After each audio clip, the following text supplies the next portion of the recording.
Welcome students. पिछले lecture में हमने क्या क्या सीखा था वो एक बार पहले देख लेते हैं। आज का लेक्चर स्टार्ट करने के पहले देखिए, हमने प्रिपरेशंस देखी थी एल्काइल हैलाइड की, एल्केन्स के थ्रू, एल्केन एल्काइन के थ्रू एंड एल्कोहल्स के थ्रू। एल्केन के अंदर हम क्या करते थे, हेलोजनेशन रिएक्शन करवाते थे Cl2H म्यू या Br2H म्यू इस टाइप से, ठीक है। सनलाइट भी ले सकते हैं या इलेक्ट्रोलाइसिस भी करवा सकते हैं। देन एल्किन एल्काइन में हमने HX की रिएक्शंस देखी थी। हाइड्रो हेलोजनेशन जब करना हो तो एक H और एक X आके ऐड हो जाता था उसके अंदर। मार्कोनिको और एंटी मार्कोनिको एडिशन उसमें आते थे। एंटी मार्कोनिको कहाँ आता था, जहाँ HBrH2O2 रहता था ओनली, ठीक है। HClH2O2 होगा तब भी नहीं होगा एंटी मार्कोनिको, ध्यान रखना। ओनली HBrH2O2 के केस में होता है। अच्छा, इसी में हमने ये भी देखा था कि अगर डाई हेलाइड्स लगाने हो, विसिनल डाई हेलाइड्स अगर लगाने हो तो हमें X2 लेना होता है और साथ में सोलवेंट CCl4 ले हो तो भी ओके, नहीं लो तो भी कोई दिक्कत नहीं है, ठीक है। नेक्स्ट एल्कोहल से हमने RX बनाया था, जस्ट डिस्प्लेसमेंट करवाया था हमने। अलग अलग रिएजेंट्स यूज़ किए थे, PCl3 PCl5 है ना, Br2 KI, इस टाइप से अलग अलग रिएक्शंस रिएजेंट्स से हमने करवाई थी, ओके। और सबसे बेस्ट रिएजेंट होता है SOCl2 पिरिडीन के साथ एल्कोहल में, ठीक है, जो रिटेंशन वाला प्रोडक्ट देता है। वही अगर आप HCl वगैरह के साथ यूज़ करवाते हो तो फिर वो आपके इन्वर्जन वाला प्रोडक्ट देगा। उस केस में फिर SNI ना हो करके SN2 रिएक्शन होगी, ठीक है। इतना हम अभी तक पढ़ चुके हैं, जिसमें हमारे कुछ पिछले पढ़े हुए मैकेनिज़म्स यूज़ हुए हैं। आज हमें पढ़नी है RX की प्रिपरेशन हो चुकी है तो अब इसकी केमिकल रिएक्शंस पढ़नी है।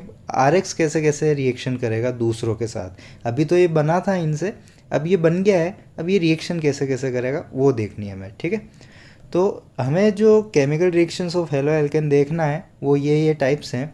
एलिमिनेशन रिएक्शंस देखेंगे इसकी, जिससे हम हेलो एल्केन से अगेन एल्कीन पे आ जाएंगे। देन सब्स्टिट्यूशन रिएक्शन देखेंगे, अलग अलग न्यूक्लियोफाइल्स आके आपके जो क्लोरो फ्लोरो या फिर आपके आयोडो ब्रोमो जो लगे हुए हैं उनको सब्स्टिट्यूट कैसे करेंगे। नेक्स्ट नेम रिएक्शन से, ये काफ़ी इंपॉर्टेंट सेक्शन होता है नेम रिएक्शन वाला। नेम रिएक्शंस देखेंगे हम नेक्स्ट, और लास्ट में हम देखेंगे रिडक्शन रिएक्शन, ठीक है। तो ये हमें कवर करना है chemical reactions of halo alkane के अंदर। तो सबसे पहले स्टार्ट करते हैं एलिमिनेशन रिएक्शंस। देखिए, एलिमिनेशन रिएक्शन हम E2 E1 में भी देख चुके हैं, बस वैसा ही है, कुछ नया नहीं है इसके अंदर। सीधी सी बात है, देखिए रिएजेंट कैसा आएगा, बेस आएगा, ठीक है। रिएजेंट कैसा आएगा, बेस आएगा। अब अगर E2 रिएक्शन होगी इसके अंदर जनरली, तो जो ज़्यादातर आपको रिएजेंट दिखाई देगा वो KOH होगा एल्कोहलिक मीडियम के अंदर। क्योंकि अगर हम एक्वस मीडियम ले लेंगे तो फिर सोलवेंट पोलर हो जाएगा और बेस की जगह वो न्यूक्लियोफाइल की तरफ वर्क करेगा। और जब जब न्यूक्लियोफाइल की तरफ वर्क करता है तो सब्स्टिट्यूशन होता है, और जब जब बेस की तरफ वर्क करता है तो क्या होता है, एलिमिनेशन होता है। नोट डाउन करें इन पॉइंट्स को जो मैं बोलता हूँ, ठीक है। तो सबसे पहले इसमें क्या होता है, E2 रिएक्शन के थ्रू होगा ये, ठीक है। E2 रिएक्शन होगी। E2 रिएक्शन में क्या होता है, H और H प्लस और लिविंग ग्रुप एक साथ निकलते हैं। H प्लस को कौन लेके जाता है, बेस, ठीक है। और फिर लिविंग ग्रुप भी साथ में निकल जाता है उसके। तो ये दोनों अगर निकल जाएंगे तो H प्लस के निकलने से यहाँ बनेगा डेल माइनस, और X माइनस के निकलने से यहाँ बनेगा डेल प्लस। तो प्लस माइनस के बीच में बॉन्ड बन जाएगा, ठीक है। ये दोनों निकल गए, ये दोनों निकल जाएंगे, और इन प्लस माइनस के बीच में यहाँ क्या बन जाएगा, बॉन्ड बन जाएगा आपके। तो इस तरीके से सिंगल बॉन्ड से आप मल्टीपल बॉन्ड पे आ गए हैं, तो ये हुआ आपके एलिमिनेशन। बस इसी तरीके से हम काफ़ी एग्जांपल्स E2 में देख चुके हैं, ओके। तो इसमें ज़्यादा हम डिटेल में अभी नहीं जा रहे हैं, एग्जांपल्स जब करेंगे तो और देख लेंगे इसको। नेक्स्ट रिएक्शन पे आते हैं, सब्स्टिट्यूशन रिएक्शन। अब देखिए, अभी अभी हमने एल्कोहलिक KOH की रिएक्शन करी, जहाँ पे एज ए बेस वर्क किया था OH माइनस आपके। अभी एक्वस कर दिया है, उसकी कॉन्सेंट्रेशन कम कर दी, उसको डाइल्यूट कर दिया है, तो अब ये एज ए न्यूक्लियोफाइल वर्क करेगा। और एज ए न्यूक्लियोफाइल जब वर्क करेगा तो सब्स्टिट्यूशन रिएक्शन बताएगा। अब देखिए, OH माइनस आके आपका सब्स्टिट्यूशन किसके ऊपर करेगा, लिविंग ग्रुप को बाहर करके, ठीक है। यहाँ पर X आपका मोर इलेक्ट्रॉन नेगेटिव होता है तो इलेक्ट्रॉन्स अपनी तरफ खींच रहा होगा, ये सीधी सी बात है। तो यहाँ पर क्या बन रहा होगा, डेल प्लस, और यहाँ पर क्या हो रहा होगा, डेल माइनस। और न्यूक्लियोफाइल कहाँ पर अटैक करता है, जहाँ प्लस होता है, जहाँ इलेक्ट्रॉन की डेफिशिएंसी होती है, ठीक है। तो ये R पे अटैक करेगा और X को क्या कर देगा, आपके बाहर कर देगा एज ए लिविंग ग्रुप। तो फाइनल हमारे पास जो प्रोडक्ट बनेगा उसमें मेजर प्रोडक्ट क्या बनेगा हमारा, ROH, एल्कोहल बन जाएगा, ठीक है, क्योंकि R के साथ OH का बॉन्ड बन चुका है इसलिए। नेक्स्ट हमारा इसके अंदर देखिए न्यूक्लियोफाइल कौन होगा, SH माइनस आ जाएगा इसके अंदर nucleophile. SH minus similar way में रिएक्शन करेगा। अगर ये 1 डिग्री 2 डिग्री है और पोलर एप्रोटिक सॉल्वेंट दिया है तो SN2 रिएक्शन होगी, 3 डिग्री की है तो आपके SN1 रिएक्शन होगी, सीधी सी बात है। ओके, तो उसमें कन्फ्यूज़न नहीं होना चाहिए। तो सीधा यहाँ पे प्रोडक्ट क्या बन जाएगा आपके RSH, क्योंकि X को हटा करके SH आपका जो बहुत ही अच्छा न्यूक्लियोफाइल होता है, स्ट्रॉन्ग न्यूक्लियोफाइल होता है, वो आके X को सब्सटीट्यूट कर देगा। तो ये तो सिंपल सब्सटीट्यूशन रिएक्शन थी, लेकिन इसमें भी काफ़ी अच्छे रिएक्शंस आती है जब आपके बाइडेंटेंट न्यूक्लियोफाइल आते हैं, ठीक है, एम्बिडिएंट न्यूक्लियोफाइल भी कहते हैं जिन्हें, जो दो साइड से अटैक कर सकते हैं। जैसे कि देखिए यहाँ CN माइनस है, ये C की तरफ से भी अटैक कर सकता है और N की तरफ से भी अटैक कर सकता है ना। तो ये देखना, अगर हम इन दोनों का स्ट्रक्चर देखें, क्योंकि दोनों साइड से अटैक कर सकता है उसकी वजह से हमें देखना पड़ेगा इनका स्ट्रक्चर। तो KCN देखिए आपका कैसा बॉन्ड बनाता है, आयनिक बॉन्ड बनाता है, ठीक है, और AgCN कैसा बॉन्ड बनाता है, कोवेलेंट बॉन्ड बनाता है। AgCN कैसा बनाता है, कोवेलेंट बॉन्ड बनाता है Ag और C के बीच में, और इधर K प्लस और C के बीच में क्या होगा, आयनिक बॉन्ड होगा। तो देखिए यहाँ तो ये आयंस में टूट जाएंगे और आपका जो C की तरफ से अटैक होके यहाँ पर क्या बनाएगा, RCN। C की तरफ से अटैक होगा तो ऑब्वियस है R के साथ C जाके जुड़ेगा, ठीक। अब इधर देखिए कोवेलेंटली बॉन्डेड है, यानी ये एरिया आपका शेयरिंग में है, तो ये अभी फ्री नहीं है उतना जितना यहाँ पर ये C फ्री था आपके। तो इस बार अटैक कौन सी साइड से होगा, N की साइड से, क्योंकि ये भी लोन पेयर रखे हुए हैं आपका, ठीक है।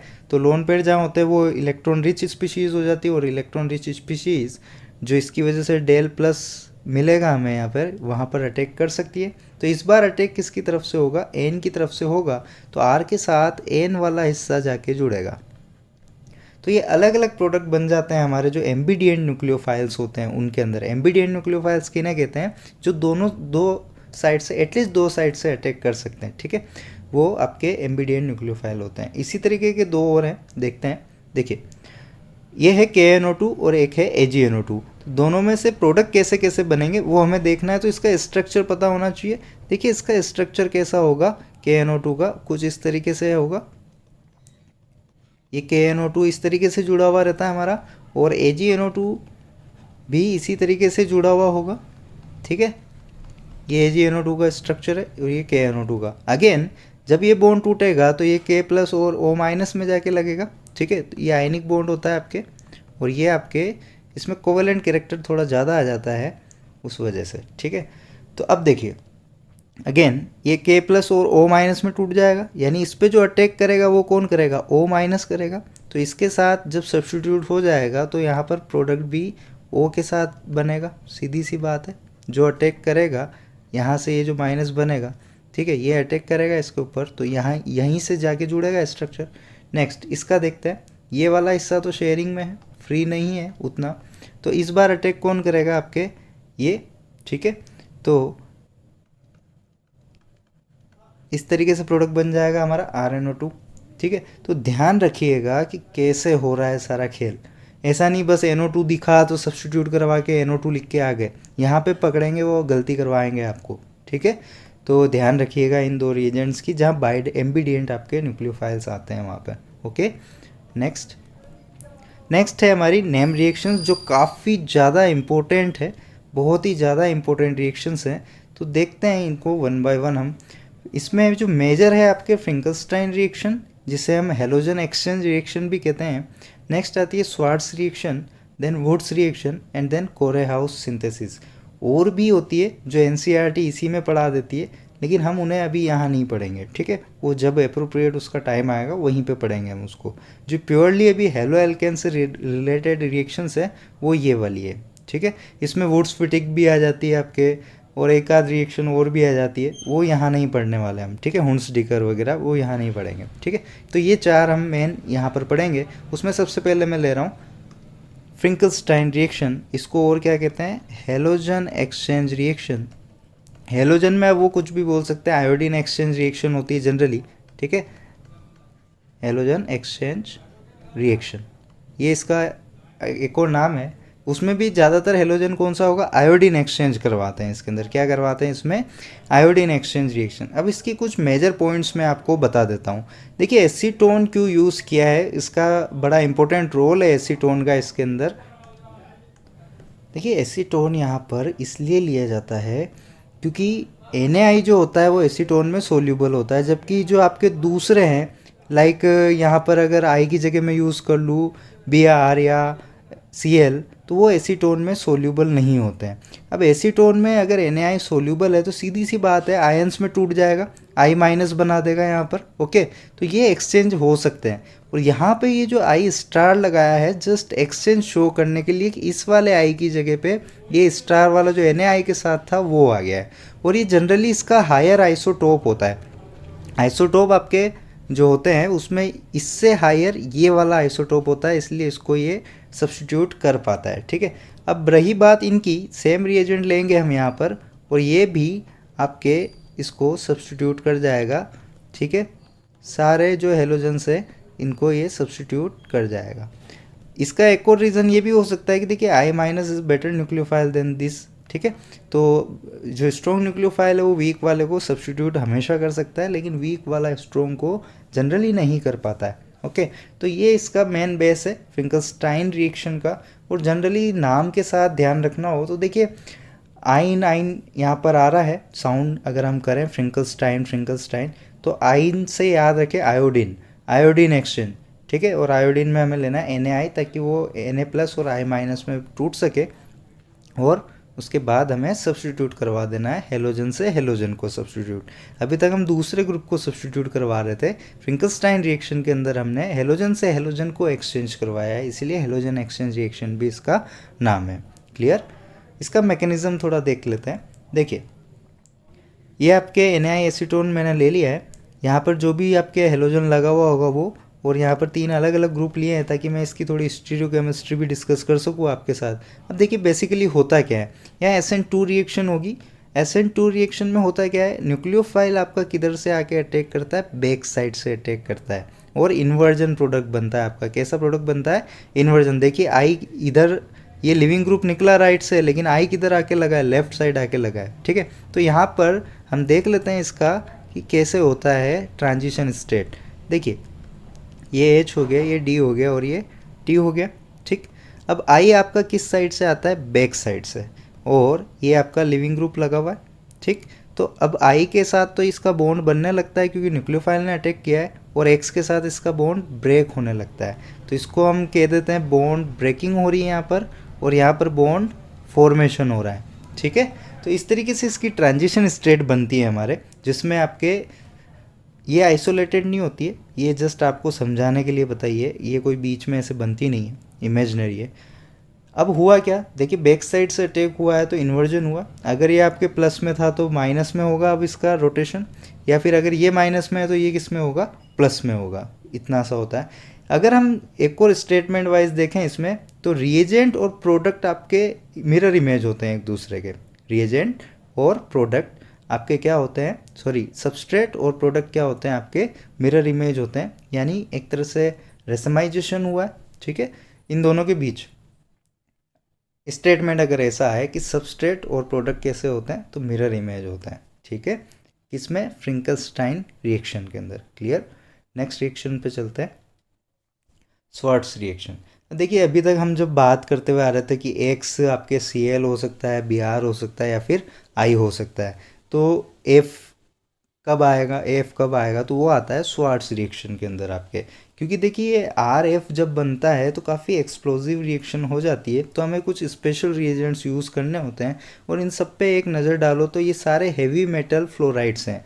देखिए हैवी मेटल्स लगी हुई है इन फ्लोराइड्स के साथ, तो हैवी मेटल फ्लोराइड्स होते हैं, या SbF5 भी आ सकता है, कोई दिक्कत नहीं है, +3+5 ऑक्सीडेशन स्टेट होती है इसलिए। ठीक, अब ये सारे क्या करते हैं, जो भी हेलोजन यहाँ लगा हुआ हो, जनरली यहाँ पर X क्या होगा, Cl होगा आपका ज़्यादातर केसेस में, तो F उसको क्या कर देगा, सब्स्टिट्यूट कर देगा। ठीक, अगेन ये हैवी मेटल फ्लोराइड्स आपके सोल्यूबल होते हैं, जबकि ये दूसरे जो अब आपके यहाँ पर बनेंगे, इनके साथ ये जो इनके इसके हेलाइड बनेंगे दूसरे हैवी मेटल के, ये प्रेसिपिटेट बना देते हैं, और यही इस रिएक्शन का ड्राइविंग फोर्स है।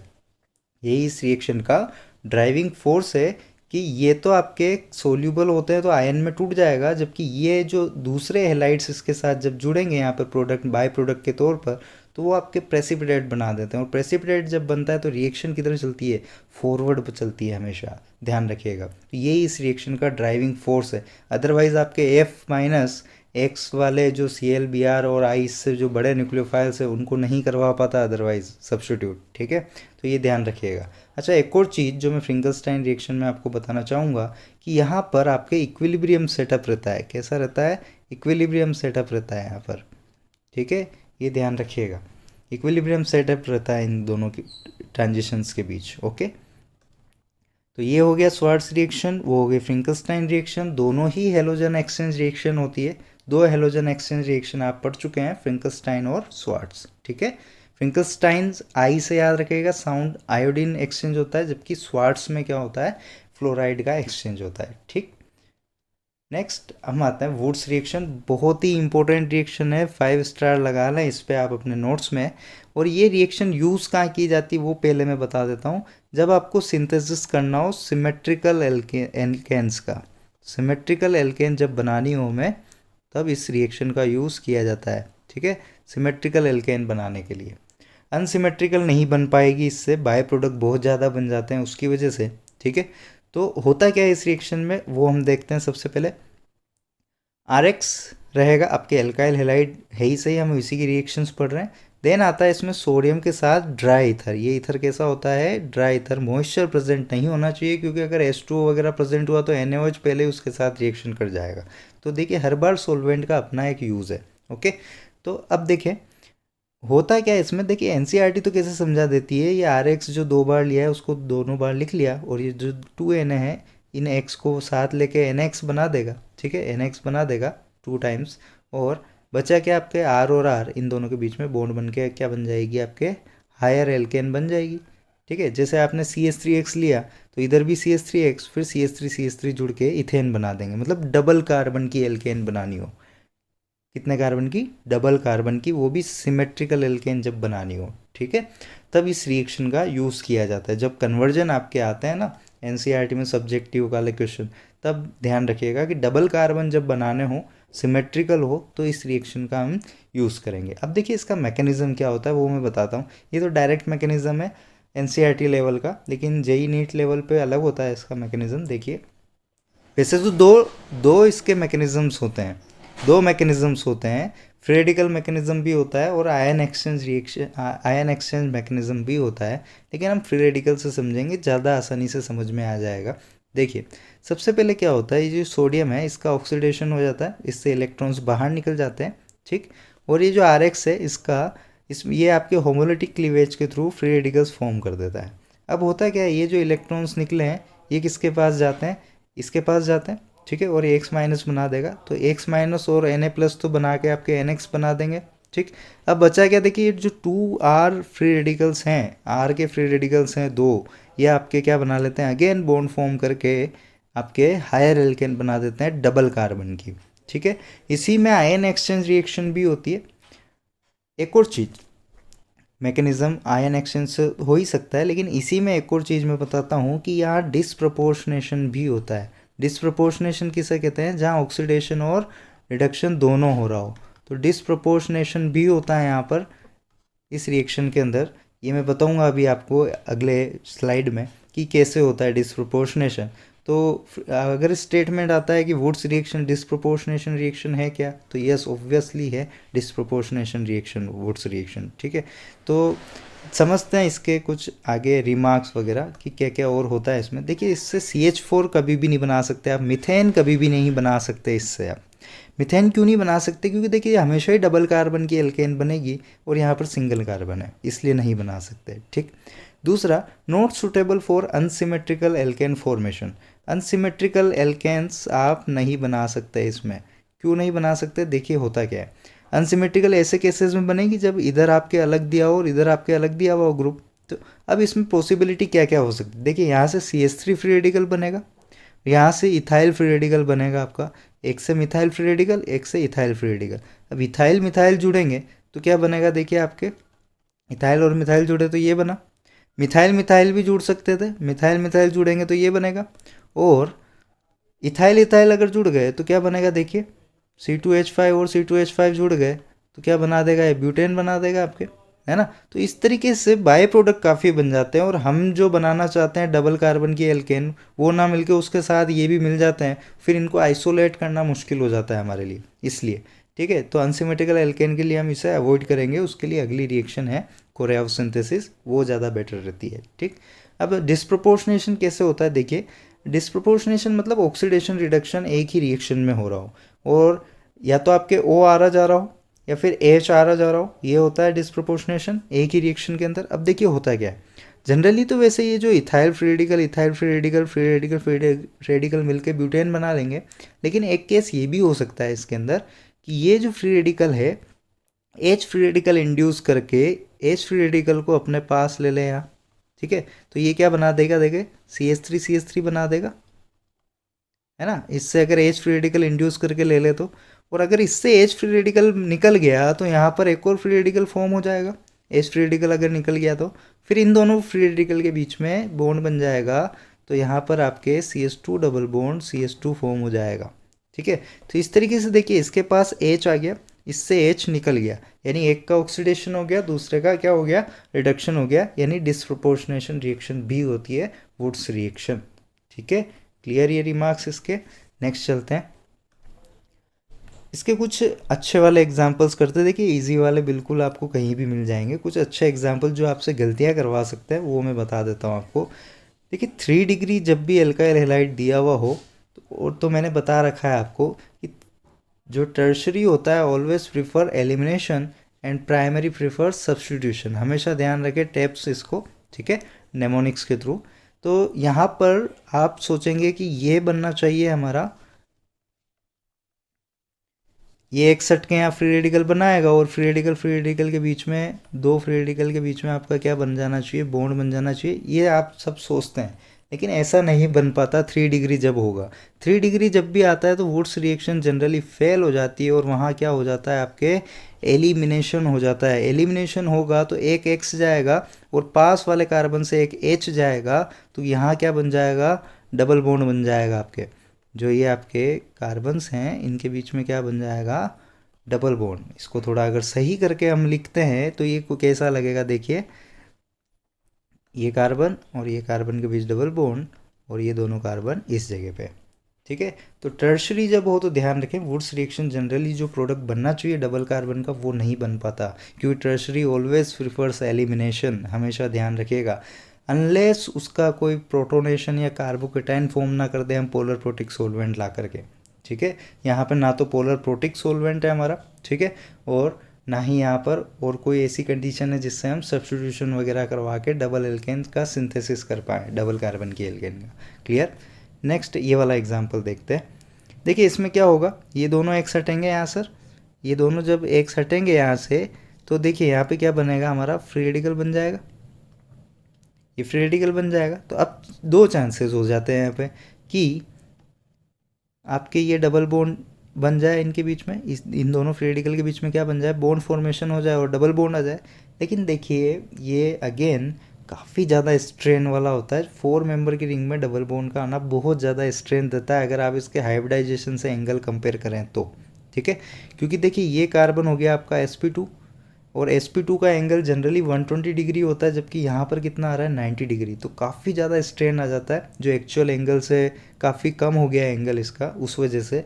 तो ये वाला प्रोडक्ट बनाने की बजाय ये क्या प्रिफर करता है, देखिए इधर ये डाइमर बनाना प्रिफर कर जाता है इस तरीके से, ये फ्री रेडिकल, ये फ्री रेडिकल, ठीक है, इसी का एक और फ्री रेडिकल इस तरीके से अगर ये 2 टाइम्स लिया गया है तो, ठीक है, और इनके बीच में बॉन्ड बन जाता है, इन दोनों फ्री रेडिकल्स के बीच में बॉन्ड बन जाता है। तो देखिए फाइनल प्रोडक्ट कैसा बनेगा, फाइनल प्रोडक्ट कैसा बनेगा, देखिए ध्यान से,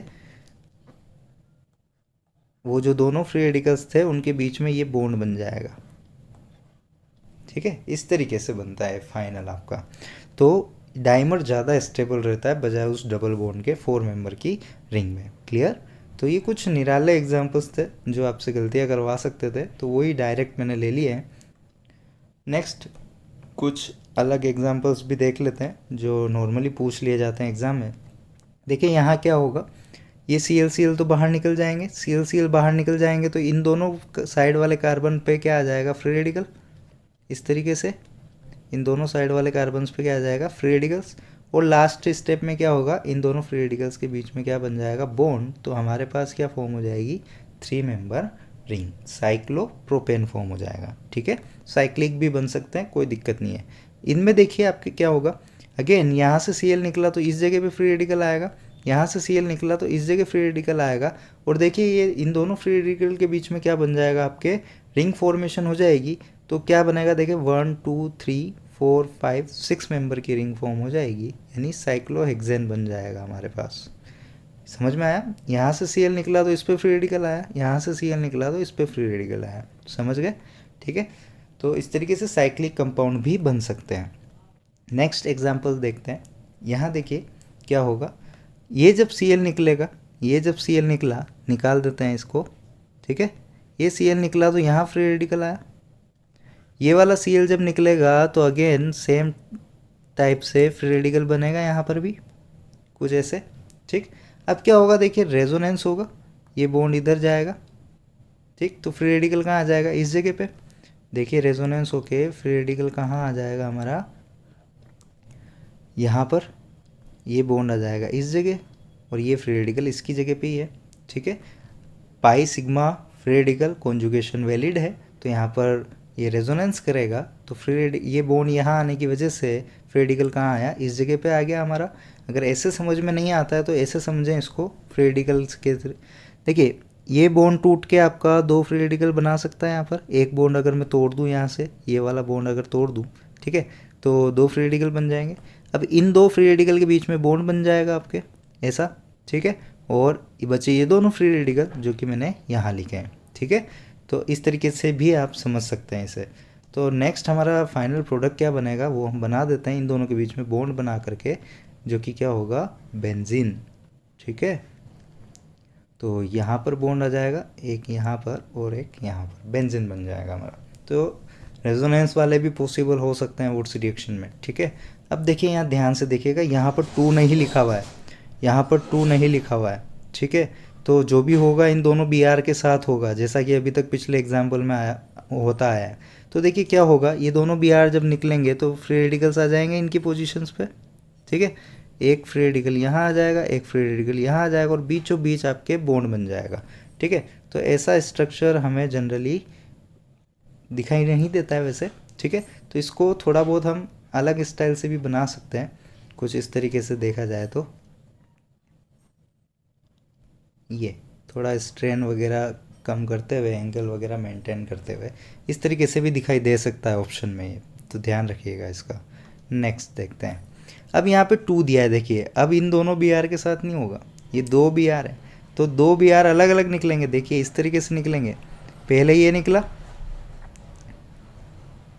ठीक है, ये निकल गया और ऐसा का ऐसा एक और निकल जाएगा, तो यहाँ पर इस तरीके से होगा। फिर इन दोनों फ्री रेडिकल के बीच में हम क्या बना देंगे, बॉन्ड।